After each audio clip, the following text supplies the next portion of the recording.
Good morning students. Rajasthan में पशुओं पर बात कर रहे थे हम लोग। तो देखिए, इसमें राजस्थान में एक डेयरी विकास राज्य पशुधन एवं डेयरी विकास नीति 2019 में एक प्रारूप तैयार किया गया। उसमें क्या प्रारूप में क्या था? प्रारूप में जो बात कही गई वो ये थी कि पशुधन के उत्पादन और उत्पादकता में वृद्धि करके गरीब और वंचित वर्गों की आजीविका और आत्मनिर्भरता को बढ़ाया जाएगा और पशुपालन क्षेत्र को सुदृढ़ किया जाएगा, पहली बात।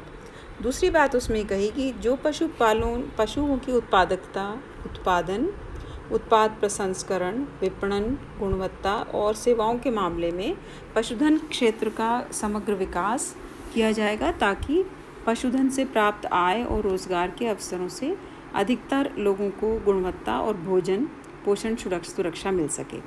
तीसरी बात ये कही गई कि उत्पादकता में वृद्धि के लिए पशुओं की जो देसी नस्लें हैं उनका जर्म प्लाज्म का संरक्षण और संवर्धन, जैव विविधता को संरक्षित किया जाएगा और नवीन नस्ल सुधार योजनाओं के साथ कृत्रिम गर्भाधान और वर्गीकृत वीर्य का उपयोग किया जाएगा।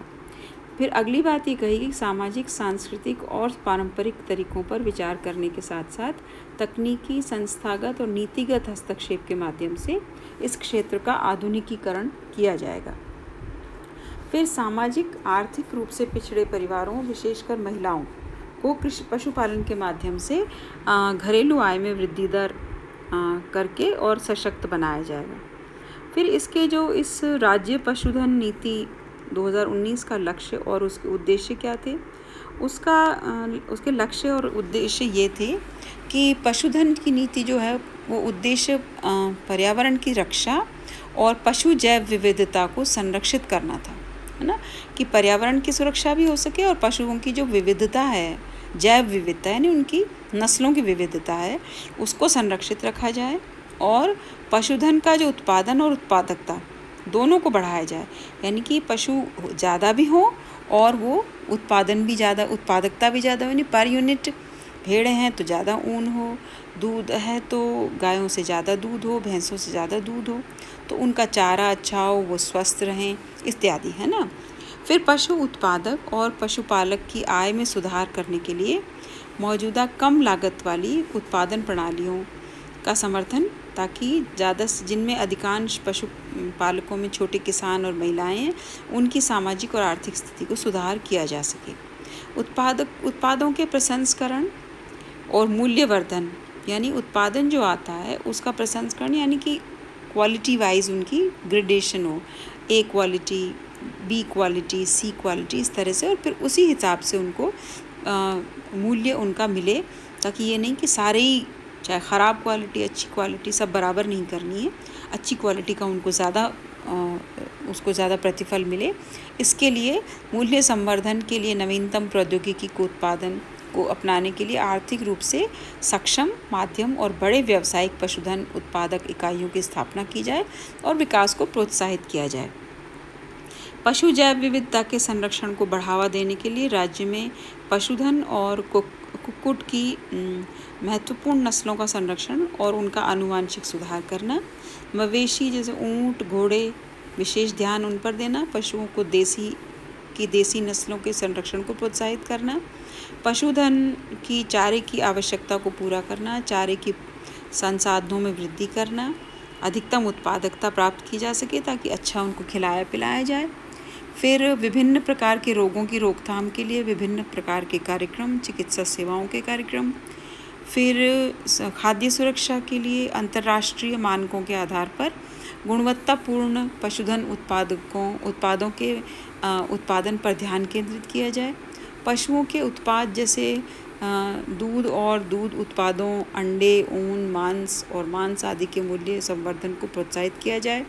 दूध की उपलब्धता सुनिश्चित करने के लिए सहकारी समितियों को बढ़ावा, प्राकृतिक आपदाओं के दौरान पशुओं की सुरक्षा का इंतजाम हो, फिर पशुधन के प्रतिस्थापन और नुकसान के मुआवजे के लिए बीमा हो, यानी सडनली किसी रोग से पशु मर जाएं तो उसका बीमा हो ताकि किसान को बहुत बड़ा नुकसान ना हो, उसको पैसा मिले।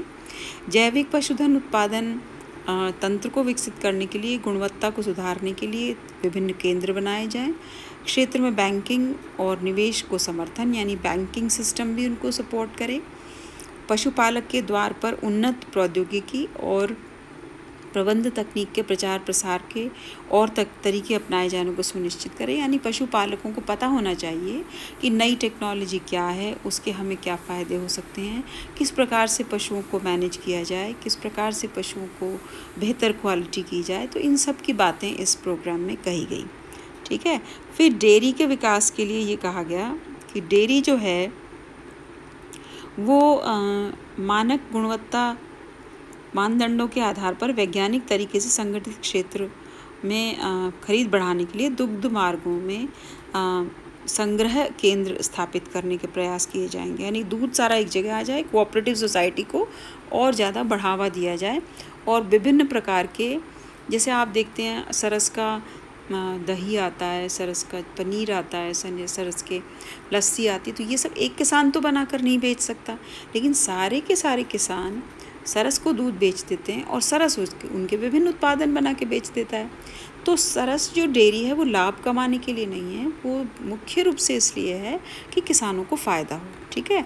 तो ये जो डेयरी विकास का कार्यक्रम है, दुग्ध मार्ग, दुग्ध खरीद, अवसंरचना, प्रसंस्करण क्षमता का विकास इत्यादि को प्रोत्साहन देने के लिए और विभिन्न प्रकार के, यानी दूध का संग्रहण करे।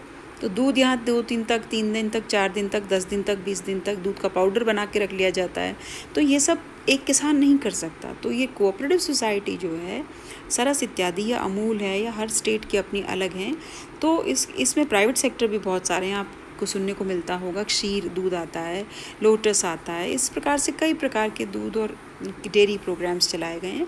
तो वो क्या करते हैं, आसपास के एरिया से दूध इकट्ठा करके और अपने जो संयंत्र उनके जो बड़े बड़ी फैक्ट्रियाँ हैं उनमें उस दूध का संग्रहण करते हैं। भंडारण, परिवहन, प्रसंस्करण, परीक्षण के तरीके इत्यादि के आधार पर वो इसके विभिन्न प्रकार के प्रोडक्ट्स बनाकर बेचते हैं। तो किसान को फ़ायदा, अच्छा दाम मिलता है। खाद्य और चारा अगर हम देखें तो खाद्य और चारे में उनके अच्छे चारे का इंतज़ाम, उनके आहार, उसके गुणवत्ता और नई तकनीक, इन सब की बात कही गई। तो पशुधन और कुक्कुट, पोल्ट्री फार्म्स होते हैं मुर्गियों के, वो उनको भी बढ़ावा देने के लिए विभिन्न प्रकार की योजनाएं, मक्का सहित मोटे अनाज का उच्च उत्पादक, संकर किस्मों का बढ़ावा इत्यादि, यानी ऐसे प्रोग्राम चलाए गए जिनके की आधार पर गुणवत्ता के युक्त के चारे के बीजों का उत्पादन, अधिक उपज देने वाली किस्में, उन्नत बीजों वाली किस्में जो चारा अच्छा पैदा करें, इस प्रकार से बहुत सारे कार्यक्रम इसमें चलाए गए। अब इस पर बाकी बात हम कल करेंगे, अगले लेक्चर में करेंगे। आप इतना देख लीजिए। Thank you.